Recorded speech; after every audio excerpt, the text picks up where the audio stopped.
ইমাম বুখারী কাল প্রবাহের একটি বিস্ময়ের নাম। স্মৃতির প্রখরতা, জ্ঞানের গভীরতা, চিন্তার বিশালতা, চারিত্রিক ধীরতা, অটুট সততা আর বিশাল পর্বতসমূহ হিম্মতের এক মূর্ত প্রতীক এই মহাপুরুষ। তিনি ইলমে হাদিসের এক বিজয়ী সম্রাট। তার সংকলিত হাদিসের মহামূল্যবান সংকলন সহিহ বুখারী বিশুদ্ধতার ক্ষেত্রে আল্লাহর কিতাব মহাগ্রন্থ আল কোরআনের পরই যার অবস্থান।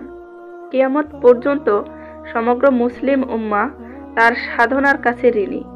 আসুন খুব সংক্ষেপে আমরা এই মনীষীকে জানার চেষ্টা করি। নাম, জন্ম ও বংশ পরিচয়। তিনি হচ্ছেন সমকালীন মুহাদ্দিসদের ইমাম হাফেজ আবু আবদুল্লাহ মুহাম্মদ বিন ইসমাইল বিন ইব্রাহিম বিন মুগিরা বিন বারদিজবাহ আল জুফি। তাকে আমিরুল মুমিনিন ফিল হাদিসও বলা হয়। 194 হিজরি সালের 13 শাওয়াল জুমা রাত্রিতে তিনি বুখারায় জন্মগ্রহণ করেন। শৈশবকাল ও জ্ঞান অর্জন। শিশুকালেই তার পিতা ইন্তেকাল করেন। পিতার মৃত্যুর পর মাতার তত্ত্বাবধানে তিনি প্রতিপালিত হন। 10 বছর বয়সে তিনি উপনীত হয়ে জ্ঞান চর্চার প্রতি আগ্রহী হয়ে ওঠেন। অল্প বয়সেই পবিত্র কোরআন মুখস্থ করেন। শৈশবকালে মক্তবে লেখাপড়া করার সময় আল্লাহ তার অন্তরে হাদিস মুখস্থ ও তা সংরক্ষণ করার প্রতি আগ্রহ ও ভালোবাসা সৃষ্টি করে দেন। 16 বছর বয়সী হাদিসের প্রসিদ্ধ কিতাবগুলো পাঠ সমাপ্ত করেন। তার জীবনীতে উল্লেখ করা হয়েছে যে তিনি ছোট থাকতেই অন্ধ হয়ে গিয়েছিলেন। এতে তার মাতা আল্লাহর কাছে খুব ক্রন্দন করলেন এবং স্বীয় সন্তানের দৃষ্টিশক্তি ফেরত দেওয়ার জন্য তার কাছে অবিরাম দোয়া করে যাচ্ছিলেন। হঠাৎ একদিন তার মা স্বপ্নে দেখলেন যে আল্লাহর নবী ইব্রাহিম আলাইহিস সালাম তাকে লক্ষ্য করে বলছেন, ওহে, তোমার সন্তানের দৃষ্টিশক্তি ফেরত চেয়ে আল্লাহর দরবারে তোমার ক্রন্দনের কারণে তিনি তোমার সন্তানের দৃষ্টিশক্তি ফিরিয়ে দিয়েছেন। তখন তিনি প্রকৃত ঘটনা যাচাই করার জন্য স্বীয় সন্তানের কাছে গিয়ে দেখেন সত্যি তার সন্তান সম্পূর্ণ দৃষ্টিশক্তি ফেরত পেয়েছে। ইমাম বুখারীর স্মরণ শক্তি প্রখরতা। 18 বছর বয়সে তিনি হজ পালনের জন্য মক্কায় গমন করেন। মক্কায় অবস্থান করে তিনি ইলমে হাদিসের চর্চা শুরু করেন। অতঃপর তিনি এই উদ্দেশ্যে অন্যান্য দেশ ভ্রমণ করেন এবং 1000-এরও অধিক সংখ্যক মুহাদ্দিসের নিকট থেকে হাদিস সংগ্রহ করেন। জ্ঞান অর্জনের জন্য সারা রাত জেগে তিনি অত্যন্ত কঠিন পরিশ্রম করতেন। তার স্মৃতিশক্তি ছিল অত্যন্ত প্রখর। বলা হয় যে তিনি সনদসহ 6 লক্ষ হাদিসের হাফেজ ছিলেন। আলেমগণ তার জীবনীতে উল্লেখ করেছেন যে কোনো কিতাবে একবার দৃষ্টি দিয়েই তিনি তা মুখস্থ করে নিতেন। তার জীবনীতে আরও বর্ণিত হয়েছে যে তিনি যখন বসরার মুহাদ্দিসদের হাদিসের ক্লাসে হাজির হতেন তখন অন্যান্য ছাত্রগণ খাতা কলম নিয়ে বসে ওস্তাদদের নিকট থেকে হাদিস শুনতেন এবং প্রতিটি হাদিসই লিখে ফেলতেন। কিন্তু ইমাম বুখারী তা করতেন না। কয়েকদিন পর তার সাথীগণ জিজ্ঞেস করলো, আপনি শুধু আমাদের সাথে বসে থাকেন কেন? হাদিসগুলো না লেখার কারণই বা কি? এভাবে সময় নষ্ট করে লাভ কি? বন্ধুরা যখন পিড়াপিড়ি করতে থাকলো তখন 16 দিন পর তিনি বললেন, আপনারা আমার নিকট বারবার একই প্রশ্ন করছেন। আপনারা যে সমস্ত হাদিস লিখেছেন তা আমাকে পড়ে শোনান। বন্ধুরা তা দেখানোর পর তিনি সমস্ত হাদিস মুখস্থ শুনিয়ে দিলেন এবং আরো অতিরিক্ত 15,000 হাদিস শোনালেন। অতঃপর তার সাথীগণ তাদের কাছে রক্ষিত কিতাবের হাদিসগুলো ইমাম বুখারীর মুখস্থকৃত হাদিসের সাথে মিলিয়ে ভুল ভ্রান্তি ঠিক করে নিলেন। অতঃপর তিনি বন্ধুদেরকে লক্ষ্য করে বললেন, এরপরও কি তোমরা বলবে যে আমি এখানে অযথা সময় নষ্ট করছি? সেদিন থেকে হাদিস শাস্ত্রে তারা ইমাম বুখারীকে প্রাধান্য দেওয়া শুরু করলেন। ইমাম বুখারী রাদিয়াল্লাহু বলেন, আমার অন্তরে 1 লক্ষ সহিহ হাদিস ও 2 লক্ষ জয়ীফ হাদিস মুখস্থ রয়েছে। মুহাদ্দিস ইবনে খুজাইমা রাদিয়াল্লাহু বলেন, পৃথিবীতে ইমাম বুখারী অপেক্ষা অধিক অভিজ্ঞ এবং হাদিসের হাফেজ আর কেউ জন্মগ্রহণ করেনি। কেউ কেউ বলেন, খোরাসানের জমিনে ইমাম বুখারীর মতো আর কেউ জন্মগ্রহণ করেনি। ইমাম বুখারীর বাল্যকালের একটি ঘটনা অত্যন্ত চমকপ্রদ। তখন তিনি 10 বছর বয়সের কিশোর। এ সময় শ্রেষ্ঠ মুহাদ্দিস ইমাম দাখিলির ক্লাসে হাদিসের পাঠ গ্রহণ করেছিলেন। মুহাদ্দিস দাখিলি এই সনদে একটি হাদিস উপস্থাপন করলেন। সুফিয়ান বর্ণনা করেন, আবু জুবাইর হতে আবু জুবাইর বর্ণনা করেন ইব্রাহিমী হতে। বালক বুখারী প্রতিবাদ করেন, বললেন, আবু জুবাইর ইব্রাহিম হতে হাদিসটি বর্ণনা করেননি। মুহাদ্দিস দাখিলি তাকে ধমক দিয়ে বললেও তিনি প্রশান্ত চিত্তে বললেন, আপনি দয়া করে একবার আপনার পাণ্ডুলিপির সাথে মিলিয়ে দেখুন। অতিরিক্ত জোর দেওয়ার কারণে ওস্তাদের মনে সংশয় দেখা দিল। তিনি পাণ্ডুলিপি দেখে ইমাম বুখারীকে লক্ষ্য করে বললেন, তোমার কথাই ঠিক। তখন মুহাদ্দিস দাখিলি তার জন্য প্রাণ খুলে দোয়া করলেন। হাদিস সংগ্রহের জন্য বিভিন্ন দেশ ভ্রমণ। হাদিস সংগ্রহের জন্য ইমাম বুখারী অত্যন্ত কঠিন পরিশ্রম করে অনেক দেশ ভ্রমণ করেছেন। সে সময় যে সমস্ত দেশে বিজ্ঞ মুহাদ্দিসগণ বসবাস করতেন তার প্রায় সবগুলোতেই তিনি ভ্রমণ করেছেন এবং তাদের নিকট থেকে হাদিস সংগ্রহ করেছেন। খোরাসানের বিভিন্ন অঞ্চল ছাড়াও তিনি যে সমস্ত দেশে ভ্রমণ করেছেন তার মধ্যে রয়েছে মক্কা, মদিনা, ইরাক, হিজাজ, সিরিয়া, মিশর এবং আরও অনেক শহর। বাগদাদে আগমন ও তার স্মরণ শক্তির পরীক্ষা। তৎকালীন সমগ্র ইসলামী রাজ্যে যখন মুহাদ্দিস হিসেবে ইমাম বুখারীর কথা ছড়িয়ে পড়ল, তখন সেই যুগের বড় বড় মুহাদ্দিসগণ তাকে পরীক্ষা করতে চাইলেন। তাই তিনি যখন বাগদাদে আগমন করলেন, তখন 400 মুহাদ্দিস একত্রিত হয়ে 100টি সহিহ হাদিস নির্বাচন করে তার সনদ ও মতন পাল্টিয়ে দিয়ে 10 ভাগে বিভক্ত করে 10 জন মুহাদ্দিসের হাতে সোপর্দ করলেন। অতঃপর তার জন্য হাদিসের মজলিস স্থাপন করা হলো। তিনি যখন আসন গ্রহণ করলেন, তখন প্রথমে একজন মুহাদ্দিস 10টি হাদিস নিয়ে তার দিকে এগিয়ে গিয়ে একটি একটি করে সবগুলো হাদিস পাঠ করে শেষ করলেন। প্রতিটি হাদিস পড়া শেষ হলে ইমাম বুখারী বলতেন, এ ধরনের কোনো হাদিস আমার জানা নেই। এমনি ভাবে 10 জন বিখ্যাত মুহাদ্দিস 100টি হাদিস তার সামনে পাঠ করলেন। সকল হাদিসের ক্ষেত্রেই তিনি বারবার একই কথা বললেন। পরিশেষে তিনি সকলকে ডেকে উলটপালটকৃত হাদিসগুলোর প্রত্যেকটি হাদিসকে তার আসল সনদের দিকে ফিরিয়ে দিলেন এবং ঠিক করে দিলেন। হাদিসগুলোর সনদ থেকে কোনো রাবীর নাম বাদ পড়েনি এবং মতন সমূহ থেকে একটি শব্দও ছুটে যায়নি। এমনকি হাদিসগুলো সঠিকভাবে সাজানোতে মুহাদ্দিসগণ তার কোনো ভুল ত্রুটি ধরতে পারেননি। বলা হয় যে সমরকন্দে যাওয়ার পরও তাকে একই নিয়মে পরীক্ষা করা হয়েছিল। এতে সেই যুগের সর্বশ্রেষ্ঠ মুহাদ্দিস হিসেবে সকলেই তাকে স্বীকৃতি প্রদান করলেন। ইমাম বুখারীর উস্তাদ ও ছাত্রগণ। ইমাম বুখারী রাদিয়াল্লাহু থেকে অসংখ্য মুহাদ্দিস সহিহ বুখারী বর্ণনা করেছেন। খতিব বাগদাদী রাদিয়াল্লাহু বলেন যে তার সাথে প্রায় 70,000 লোক ইমাম বুখারী থেকে সরাসরি সহিহ বুখারী পড়েছেন। তাদের মধ্যে আমি ছাড়া আর কেউ বর্তমানে জীবিত নেই। তার ছাত্রদের মধ্যে রয়েছে ইমাম মুসলিম, ইমাম তিরমিজি, ইমাম নাসাই। তিনি যাদের কাছে হাদিস শুনেছেন তাদের মধ্যে রয়েছেন ইমাম আহমদ বিন হাম্বল, ইসহাক বিন রাহওয়াই এবং আরও অনেকেই। তিনি 8 বার বাগদাদে আগমন করেছেন। প্রতিবারই তিনি আহমদ বিন হাম্বলের সাথে দেখা করেছেন। প্রত্যেক সাক্ষাতের সময় ইমাম আহমদ তাকে খোরাসান ছেড়ে দিয়ে বাগদাদে স্থায়ীভাবে বসবাস করার প্রতি উৎসাহ দিয়েছেন। সহিহ বুখারী সংকলনের কারণ। ইমাম বুখারীর পূর্বে শুধু সহিহ হাদিসসমূহ একত্রিত করে কেউ কোনো গ্রন্থ রচনা করেননি। সহিহ বুখারী সংকলনের পূর্বে আলেমগণ সহিহ ও জয়ীফ হাদিসগুলোকে একসাথে লিখতেন, কিন্তু ইমাম বুখারী সর্বপ্রথম জয়ীফ হাদিস থেকে সহিহ হাদিসগুলোকে আলাদা করে লেখার কাজে অগ্রসর হন। তিনি তার বিশিষ্ট ওস্তাদ ইসহাক বিন রাহওয়াই হতে এই মহৎ কাজের অনুপ্রেরণা লাভ করেন। তিনি স্বয়ং বর্ণনা করেন যে একদিন আমি ইসহাক ইবনে রাওয়াইয়ের মসজিদে বসা ছিলাম। তিনি বললেন, তোমাদের কেউ যদি হাদিসের এমন একটি গ্রন্থ করত যাতে শুধু সহিহ হাদিসগুলোই স্থান পেত, তাহলে খুবই সুন্দর হতো। মজলিসে উপস্থিত সকলেই তার কথা শুনলেও এ কাজে কেউ অগ্রসর হওয়ার সাহস পায়নি। ইসহাকের কথাগুলো ইমাম বুখারীর অন্তরে গভীরভাবে রেখাপাত করেছিল।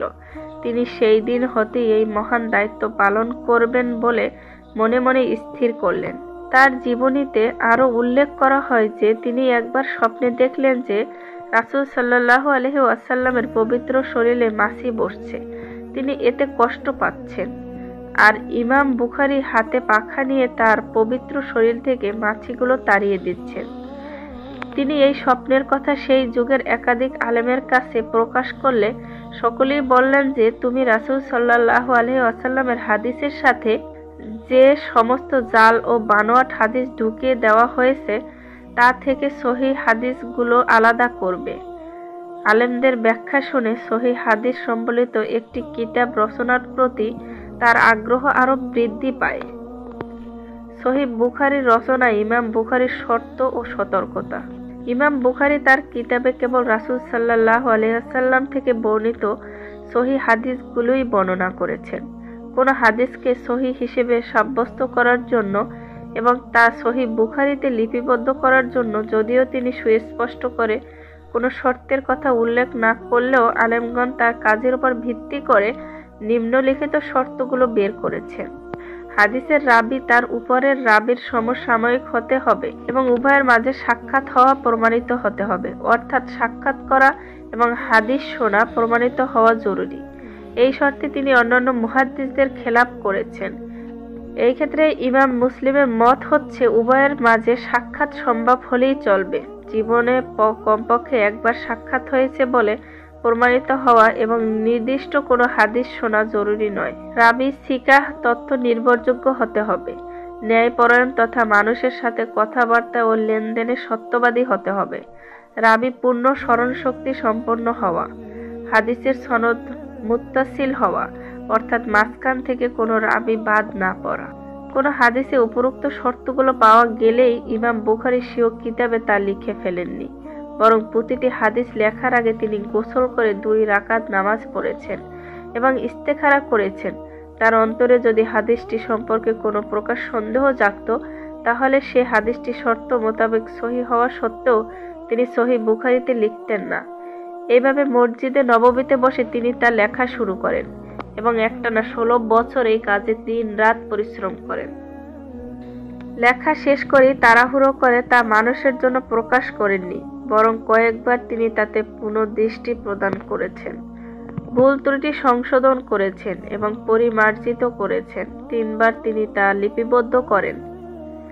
সর্বশেষ লিখিত কপিটি বর্তমানে মুসলিম জাতির নিকট অমূল্য রত্ন হিসেবে সংরক্ষিত রয়েছে। ইমাম বুখারীর ওস্তাদ ও বন্ধুগণের নিকট কিতাবটি পেশ করলে তাদের সকলেই তা পছন্দ করেছেন। যারা এই কিতাবটি প্রশংসা করেছেন তাদের মধ্যে রয়েছেন আহমদ বিন হাম্বল, আলী ইবনুল মাদিনী, ইয়াহইয়া ইবনে মাইন এবং আরও অনেকেই। তারা সকলেই এর সকল হাদিসকে সহিহ বলে সাক্ষ্য দিয়েছেন। তাদের পরে এই উম্মাত আল্লাহ তাআলার কিতাবের পরেই এটিকে সর্বাধিক সহিহ বলে কবুল করে নিয়েছে। ইমাম বুখারীর দানশীলতা ও উদারতা। ইমাম বুখারী প্রচুর ধন সম্পদের মালিক ছিলেন। মুহাম্মদ বিন আবু হাতিম বলেন, ইমাম বুখারীর 1 খণ্ড জমিন ছিল। এ থেকে তিনি প্রতি বছর 7 লক্ষ দিরহাম ভাড়া পেতেন। এই বিশাল অর্থ থেকে তিনি খুব সামান্যই নিজের ব্যক্তিগত কাজে খরচ করতেন। তিনি খুব সীমিত খাদ্য গ্রহণ করতেন। বেশিরভাগ সময় খাদ্য হিসেবে শসা, তরমুজ ও সবজি গ্রহণ করতেন। সামান্য খরচের পর যে বিশাল অর্থ অবশিষ্ট থাকত তার সম্পূর্ণটাই তিনি ইলম অর্জনের পথে খরচ করতেন এবং অভাবীদের অভাব পূরণে ব্যয় করতেন। তিনি সবসময় দিনার ও দিরহামের থলের সাথে রাখতেন। মুহাদ্দিসদের মধ্যে যারা অভাবী ছিলেন তাদেরকেও তিনি প্রচুর পরিমাণ দান করতেন। তার জীবনের সাথে সম্পৃক্ত একটি স্মরণীয় ঘটনা। তার জীবনীতে উল্লেখ করা হয় যে তিনি একবার একটি থলের ভিতর 1000 স্বর্ণ মুদ্রা নিয়ে হাদিস অন্বেষণের সফরে বের হলেন। সফর অবস্থায় কোনো এক চোর এই স্বর্ণ মুদ্রাগুলো দেখে ফেলে এবং তা চুরি করার জন্য ইমাম বুখারীর পিছনে লাগে, কিন্তু চোর তা চুরি করার সকল প্রকার চেষ্টা করা সত্ত্বেও ব্যর্থ হয়। পথিমধ্যে ইমাম বুখারী পানিপথে ভ্রমণের জন্য জাহাজে আরোহণ করলে চোরও তার সাথে যাত্রা শুরু করে। সেখানেও সে চেষ্টা করে ব্যর্থ হয়। পরিশেষে চোর মুদ্রাগুলো চুরি করার নতুন এক কৌশল অবলম্বন করে। সে এই বলে চিৎকার করতে থাকে যে, এই জাহাজে ওঠার পর আমার 1000 স্বর্ণ মুদ্রা চুরি হয়ে গেছে। মুদ্রাগুলো একটি থলের ভিতর ছিল। সে থলেটির ধরনও বর্ণনা করল, যা সে ইতিপূর্বে ইমামের কাছে দেখেছিল। চিৎকার ও কান্নাকাটির মাধ্যমে চোরটি জাহাজের মাঝি মাল্লাদের দৃষ্টি আকর্ষণ করতে সক্ষম হয়। মাঝি মাল্লাগণ এক এক করে সকল যাত্রীর পকেট ও শরীর চেক করা শুরু করলো। এই দৃশ্য দেখে ইমাম বুখারী চিন্তা ও হতাশায় পড়ে গেলেন। চোরের উদ্দেশ্য বুঝতে পেরে তিনি ভাবলেন, এখন যদি আমাকে তল্লাশি করা হয় তাহলে তো আমার কাছে 1000 স্বর্ণ মুদ্রা পাওয়া যাবে আর আমি চোর হিসেবে সাব্যস্ত হব। আমি অভিযোগ অস্বীকার করলেও আমার কথায় কেউ কর্ণপাত করবে না। আর আমি যদি আজ চোর হিসেবে ধরা পড়ি তাহলে সারা দুনিয়ায় খবর ছড়িয়ে পড়বে যে মোহাম্মদ বিন ইসমাইল আল বুখারী 1000 স্বর্ণ মুদ্রা চুরি করেছে। আমার সারা জীবনের সাধনা ব্যর্থ হবে। আমি যে সমস্ত সহিহ হাদিস সংগ্রহ করেছি তাও লোকেরা মিথ্যা প্রতিপন্ন করবে এবং পবিত্র ইলমের হাদিসের অবমাননা হবে। এই কঠিন পরিস্থিতিতে তিনি 1000 স্বর্ণ মুদ্রার মায়া ত্যাগ করে রাসূলের হাদিসের মর্যাদা অক্ষুণ্ণ রাখার সিদ্ধান্ত গ্রহণ করলেন। তাই তল্লাশকারীগণ তার শরীরে তল্লাশি চালানোর আগেই অতি গোপনে 1000 স্বর্ণ মুদ্রা সহ থলেটি পানিতে ফেলে দিলেন। এরপর সকলের মালপত্র ও শরীর তল্লাশির এক পর্যায়ে ইমাম বুখারীর শরীরও তল্লাশি করা হলো। জাহাজের কারো কাছে কোনো থলের ভিতরে 1000 স্বর্ণ মুদ্রা পাওয়া গেল না। পরিশেষে জাহাজের লোকেরা চোরকেই মিথ্যাবাদী হিসেবে সাব্যস্ত করে সকলকে হয়রানি করার শাস্তি প্রদান করল এবং আল্লাহ তাআলা তাকেই অপদস্থ করলেন। পরে চোর তার সাথে একান্তে মিলিত হয়ে বলল, জনাব, আপনার সাথে 1000 স্বর্ণ মুদ্রা আপনি কোথায় রেখেছেন? উত্তরে তিনি বললেন, তোমার চক্রান্ত বুঝতে পেরে আমি তা পানিতে ফেলে দিয়েছি। আল্লাহ তাআলা ইমাম বুখারী এবং তার সংগৃহীত সহিহ হাদিসের মর্যাদা অক্ষুণ্ণ রাখলেন। কিতাবটি রচনার জন্য তিনি মদিনা মুনাওয়ারার গমন করেন। মসজিদে নববীতে এসে একটানা 16 বছর কঠোর পরিশ্রম এবং ঐকান্তিক সাধনার ফলশ্রুতিতে সম্পাদিত এই গ্রন্থটি সর্বযুগের সকল আলেমের নিকট সমাদৃত হয়। সমকালীন মুহাদ্দিস ও হাদিস বিশেষজ্ঞ পণ্ডিত মণ্ডলী এই মহাগ্রন্থের চুলচেরা বিশ্লেষণ, বিচার বিবেচনা, পরীক্ষা নিরীক্ষা, আলোচনা সমালোচনা এবং পর্যালোচনা করেছেন। সমগ্র উম্মত সর্বসম্মতভাবে এই গ্রন্থটিকে আল্লাহর কিতাবের পর সর্বাধিক বিশুদ্ধ ও নির্ভুল বলে স্বীকৃতি দিয়েছেন। প্রায় 90,000 লোক ইমাম বুখারীর নিকট হতে এই কিতাবটি পুনরাবৃত্তি শ্রবণ করেছেন। বর্তমান মুসলিম জাহানের এমন কোনো স্থান ও ইসলামী শিক্ষা প্রতিষ্ঠান পাওয়া যাবে না যেখানে এই কিতাবটি শিক্ষা দান করা হয় না। ইসলামী শিক্ষার শিক্ষার্থীগণ এই গ্রন্থটি অধ্যয়ন ও পাঠ দানের যোগ্যতা অর্জন করার মাধ্যমে বড় আলেম রূপে স্বীকৃত হয়ে থাকেন। এ যাবৎ সহিহ বুখারীর যতগুলো ব্যাখ্যা গ্রন্থ বের হয়েছে, হাদিসের অন্য কোনো কিতাবে এত বেশি সংখ্যক ব্যাখ্যা বের হয়নি। এই ব্যাখ্যা গ্রন্থগুলোর মধ্যে আল্লামা হাফেজ ইবনে হাজার আসকালানি কর্তৃক রচিত ফতহুল বারী সর্বশ্রেষ্ঠ স্থান দখল করে আছে। কেউ কেউ সহিহ বুখারীর উপর লিখিত ব্যাখ্যা গ্রন্থ শতাধিক বলে মন্তব্য করেছেন। ইমাম বুখারীর শেষ জীবন ও কঠিন পরীক্ষা। ইমাম বুখারীর শেষ জীবন খুব সুখ শান্তিতে অতিবাহিত হয়নি। বুখারার তৎকালীন আমিরের সাথে তার মতবিরোধ হয়েছিল। ঘটনার বিস্তারিত বিবরণ এই যে, যুগশ্রেষ্ঠ মুহাদ্দিস হিসেবে যখন ইমাম বুখারীর সুনাম ও সুখ্যাতি চতুর্দিকে ছড়িয়ে পড়ল, তখন বুখারার আমির স্বীয় সন্তানদেরকে সহিহ বুখারী পড়ানোর জন্য ইমামের কাছে প্রস্তাব করল। আমির আরো প্রস্তাব করল যে তার সন্তানদের পড়ানোর জন্য ইমাম বুখারীকে রাজ দরবারে আসতে হবে, কারণ সাধারণ জনগণের সাথে মসজিদে বসে আমিরের ছেলেদের পক্ষে সহিহ বুখারী পড়া সম্ভব নয়। ইমাম বুখারী তার মসজিদ ও সাধারণ লোকদেরকে ছেড়ে দিয়ে রাজ দরবারে গিয়ে আলাদাভাবে আমিরের ছেলেদেরকে বুখারী পড়ানোতে ইলমে হাদিসের জন্য বিরাট অবমাননাকর ভেবে প্রস্তাব প্রত্যাখ্যান করলেন। তিনি পরিষ্কার জানিয়ে দিলেন যে, আমি কখনো হাদিসের ইলমকে হেয় প্রতিপন্ন করতে পারবো না এবং এই মহান রত্নকে আমির উমারাদের দ্বারস্থ করতে পারবো না। আমির যদি সত্যিকার অর্থে ইলমে হাদিসের প্রতি অনুরাগী হন, তাহলে তিনি যেন তার সন্তানদের সহ আমার বাড়িতে ও মসজিদে উপস্থিত হন। এতে আমির ইমামের প্রতি রাগান্বিত হয়ে তাকে দেশ ত্যাগে বাধ্য করলেন এবং ইমামের বিরুদ্ধে কুৎস রটনার জন্য দুনিয়া পূজারী কিছু আলেম ঠিক করলেন। আমিরের আদেশ এবং ষড়যন্ত্রের প্রেক্ষিতে তিনি জন্মভূমি বুখারা ত্যাগ করে নিশাপুরে চলে যান। নিশাপুরেও অনুরূপ দুঃখজনক ঘটনা ঘটলে পরিশেষে সমরকন্দের খরতঙ্গ নামক স্থানে চলে যান। বুখারা থেকে বের হওয়ার সময় ইমাম আল্লাহর কাছে এই দোয়া করেন যে, হে আল্লাহ, সে আমাকে যেভাবে অপমান করে বের করে দিল, তুমিও তাকে অনুরূপ লাঞ্ছিত করো। মাত্র 1 মাস পার হওয়ার পূর্বেই খুরাসানের আমির খালেদ বিন আহমদের বিরুদ্ধে জনগণ বিদ্রোহ ঘোষণা করে তাকে ক্ষমতা ছাড়া করল। পরবর্তীতে বাগদাদের জেলে থাকা অবস্থায় সে মৃত্যুবরণ করে। শুধু তাই নয়, যারাই ইমাম বুখারীর বিরুদ্ধে তার সহযোগিতা করেছে তারাই পরবর্তীতে লাঞ্ছিত হয়েছে। ইমাম তিরমিজি বলেন, হাদিসের ইল্লত, ইতিহাস এবং সনদ সম্পর্কে বুখারীর চেয়ে অধিক জ্ঞানী ইরাক এবং খোরাসানের জমিনে আর কাউকে দেখিনি। ইমাম আহমদ বিন হাম্বল রাদিয়াল্লাহু বলেন, খোরাসানের জমিনে ইমাম বুখারীর অনুরূপ আর কেউ জন্মগ্রহণ করেনি। ইমাম আলী ইবনুল মাদিনী রাদিয়াল্লাহু বলেন, ইমাম বুখারীর সমকক্ষ আর কেউ ছিল না। তার ইবাদত বন্দেগী ও পরহেজগারিতে কিছু বিবরণ। হাদিস চর্চায় সদা ব্যস্ত থাকলেও ইবাদত বন্দেগীতে তিনি মোটেও পিছিয়ে ছিলেন না। তার জীবনীতে উল্লেখিত হয়েছে যে তিনি প্রতি বছর রমাজান মাসের প্রতিদিনের বেলায় একবার কোরআন খতম করতেন। আবার তারাবির নামাজের পর প্রতি 3 রাত্রিতে একবার খতম করতেন। মুহাম্মদ বিন আবু হাতিম আল ওয়াররাক বলেন, রাসূল সাল্লাল্লাহু আলাইহি ওয়াসাল্লামের সুন্নাত মোতাবেক তিনি শেষ রাতে তাহাজ্জুদ নামাজ পড়তেন। তিনি আরো বলেন যে, আমি তার সাথে থাকা সত্ত্বেও আমাকে কখনোই জাগাতেন না। আমি বলতাম, আপনি আমাকে ঘুম থেকে কখনোই না জাগ্রত করার কারণ কি? উত্তরে ইমাম বুখারী বলতেন, তুমি যুবক লোক, আমি তোমার ঘুমকে নষ্ট করতে চাই না। ইমাম বুখারীর মৃত্যু। ইমাম বুখারী শেষ বয়সে অনুরূপ ফিতনা ও অবাঞ্ছিত ঘটনাবলিতে পার্থিব জীবনের প্রতি বিশ্রদ্ধ হয়ে পড়েন।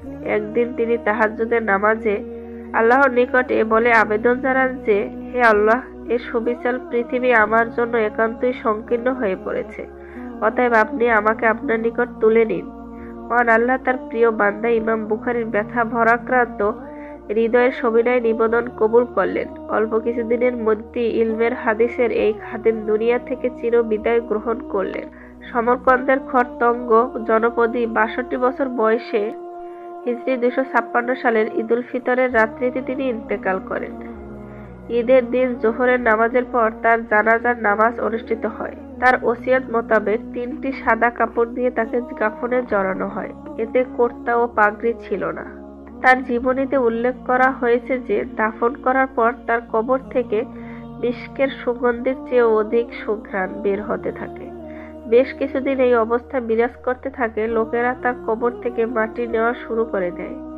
অতঃপর বিষয়টি নিয়ে মানুষ ফিতনায় পড়ার আশঙ্কায় প্রাচীর দিয়ে মজবুতভাবে কবরটি ঢেকে দেয়া হয়।